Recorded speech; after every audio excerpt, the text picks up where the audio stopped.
مر بھی گیا، اتو پھیرا بھی پا آیا تے گھر بھی اپڑ گیا۔ انا للہ و انا الیہ راجعون۔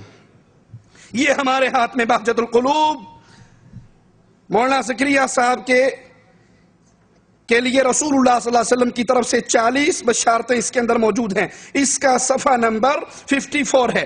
54 پہ یہی عقیدہ بیان ہوا۔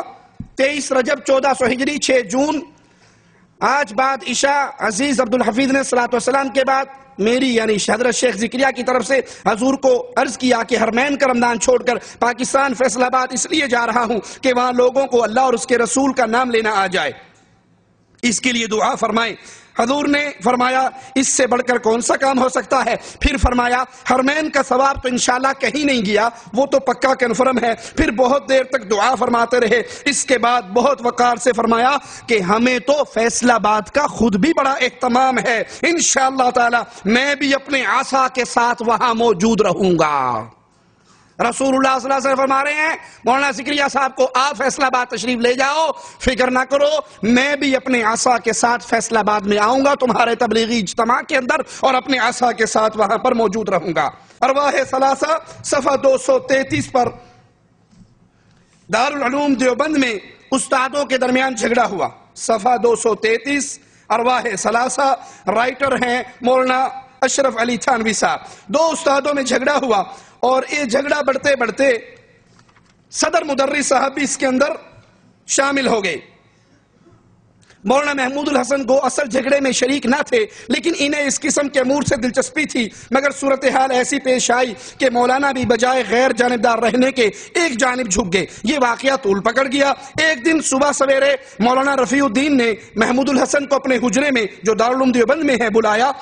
حضرت حاضر ہوئے، حجرے کے کواڑ بند تھے، وہ اندر داخل ہوئے، سخت سردی کا موسم تھا۔ رفیع الدین صاحب نے فرمایا پہلے یہ میرا روئی کا لباس دیکھ لو۔ جو انہوں نے لبادہ دیکھا وہ خوب بھیگا ہوا تھا، تر تھا۔ کہا واقعہ یہ ہے ابھی مولانا قاسم نانوتوی جو فوت ہو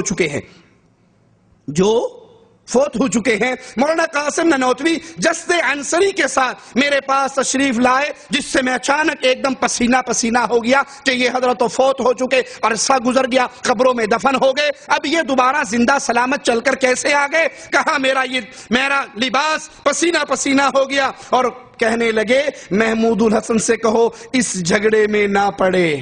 دو مولویوں میں لڑائی ہو رہی ہے، تیسرا مولوی بیچ میں شامل ہو رہا تو مولانا قاسم نانوتوی دوبارہ زندہ ہو کر آ کر ان دو مولویوں کی لڑائی میں بڑے استاد سے کہہ رہا بھی اے لڑ نے لڑن رہن دے تو نہ وچ پئی۔ اس نے اسی وقت ہاتھ پہ بیعت کی مولانا رفیع الدین صاحب کے حضرت میں توبہ کرتا ہوں آپ کے ہاتھ پر، آئندہ اس جھگڑے میں میں کچھ بھی نہیں بولوں گا۔ یہی ارواح ثلاثہ اشرف علی تھانوی صاحب کی، اس کا صفحہ نمبر 382 ہے۔ 382 پر بھی وہ یہی عقیدہ بیان کرتے ہیں۔ ایک حضرت کے بارے میں کہ دیوان محمد یاسین مرحوم جو نانوتوی کے خدام میں سے تھے، ان کا ذکر جہر بڑا مشہور تھا۔ اب وہ پوری ڈیٹیل ہے ذکر کی۔ کہتے ہیں وہ بیٹھے ہوئے کونے میں ذکر کر رہے اور ذکر کرتے کرتے خواب نہیں ہے حقیقت ہے، کہتے ذکر کرتے کرتے اچانک کیا دیکھتے ہیں کہ چھتے والی مسجد کی نہ چھت ہے نہ گنبد ہے، بلکہ عظیم الشان روشنی اور نور ہے جو آسمان تک فضا میں پھیلا ہوا۔ اچانک آسمان سے ایک تخت اترنا شروع ہوتا ہے، وہ تخت اترتے میرے قریب آ کے بالکل زمین پہ رک جاتا ہے، اور میں کیا دیکھتا ہوں کہ اس تخت پر رسول اللہ صلی اللہ علیہ وسلم تشریف فرما ہے، خلفائے اربعہ ہر 4 کونوں پر موجود ہیں۔ وہ تخت میرے بالکل قریب آ جاتا ہے۔ اللہ کے نبی صلی اللہ علیہ وسلم خلفائے اربعہ میں سے کسی ایک خلیفہ کو کہتے ہیں جاؤ مولانا محمد قاسم کو بلا لو۔ وہ تشریف لے گئے اور مولانا محمد قاسم نانوتوی کو بلا کر لے آئے۔ حضرت نے ارشاد فرمایا مولانا مدرسے کا حساب لائیے، چیک کروائیے۔ لگتا اللہ کے نبی کو کسی نے شکایت کی تھی کہ فراڈ ہو گیا ہے۔ مولانا لاؤ حساب کتاب چیک کراؤ۔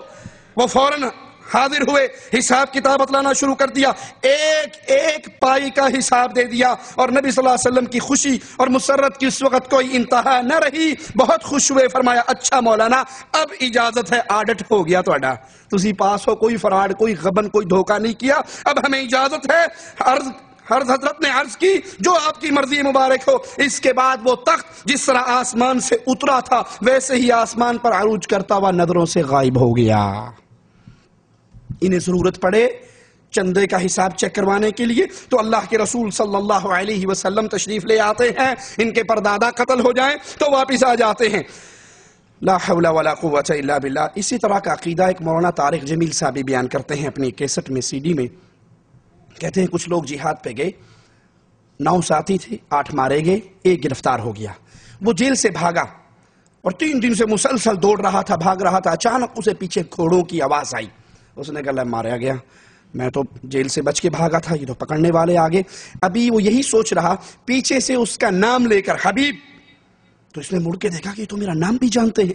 مڑ کے دیکھا تو وہی 8 ساتھی تھے جو فوت ہو چکے تھے، جو شہید ہو چکے تھے۔ وہ گھوڑوں پر بیٹھے آ رہے، یہ کہنے لگا تم تو مارے گئے تھے، تم تو شہید ہو گئے تھے۔ کہا ہاں مارے تو گئے تھے، لیکن تمہیں نہیں پتا کہ عمر بن عبدالعزیز رحمت اللہ علیہ فوت ہوئے ہیں۔ اللہ نے سارے شہیدوں کو زمین پہ اتار کر کہا جاؤ عمر بن عبدالعزیز کا جنازہ پڑھ کے آؤ۔ انا للہ و انا الیہ راجعون۔ رسول اللہ صلی اللہ علیہ وسلم کی وفات پر کیوں سارے شہیدوں کو اللہ نے زمین پہ کیوں نہیں بھیج دیا؟ فاروق اعظم کی شہادت پہ کیوں نہیں بھیجا؟ سیدنا عثمان کی شہادت پہ کیوں نہیں بھیجا؟ سیدنا علی کی شہادت پہ کیوں نہیں بھیجا؟ خیر، کہا جاؤ ہمیں دنیا پر بھیجا ہے، تو بتا تو نے عراق جانا ہے، اپنے گھر پہنچنا ہے؟ کہا اس نے میرا ہاتھ پکڑ کے زور سے کھینچا، مجھے گھوڑے پر بٹھایا، اگلے ہی لمحے مجھے کندھا مار کے نیچے گرایا، آنکھیں کھولی تو میں اپنے گھر کے سامنے گرا ہوا تھا۔ ایک مسلمانوں کے روم کے علاقے میں ایک مسلمان قید ہوئے اور وہ وہاں سے بھاگ کر نکل رہے ہیں۔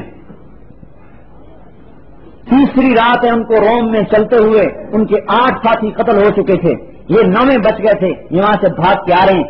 پھر پیچھے سے گھوڑے کے ٹاپوں کی آواز آئی، سمجھنے لگے کہ بس میں تو پکڑا گیا، میرے پیچھے آئے پکڑنے والے، پیچھے جو مڑ کے دیکھا ایک نے آواز دی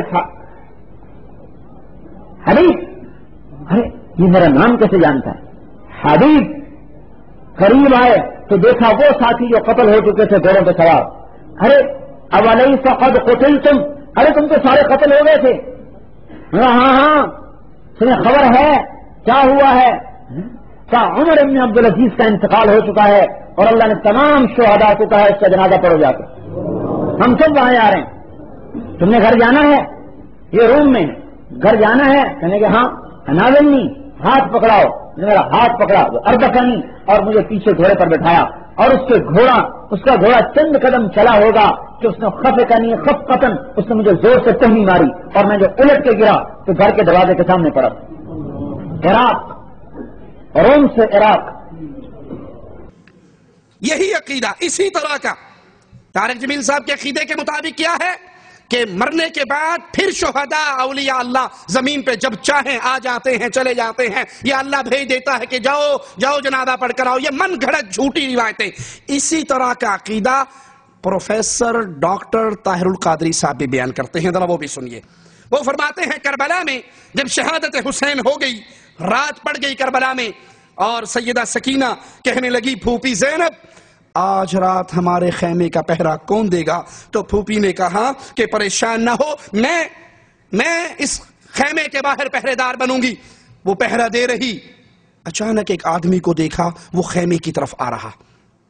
سیدہ زینب نے کہا آنے والے اللہ تجھ پہ رحم کرے، یہ تو سیدہ فاطمہ کی بیٹیوں کا خیمہ ہے، تو کون ہے، کیوں آ رہا ہے؟ ہمارے خیمے میں تو کوئی مرد بھی نہیں ہے، تو آنے والا کون ہے؟ کہا اس نے قریب آ کے نقاب اٹھایا، کہا بیٹی پریشان کیوں ہوتی ہوں، میں تیرا باپ علی المرتضی آیا ہوں، آج کی رات خیمے پر پہرا میں دوں گا۔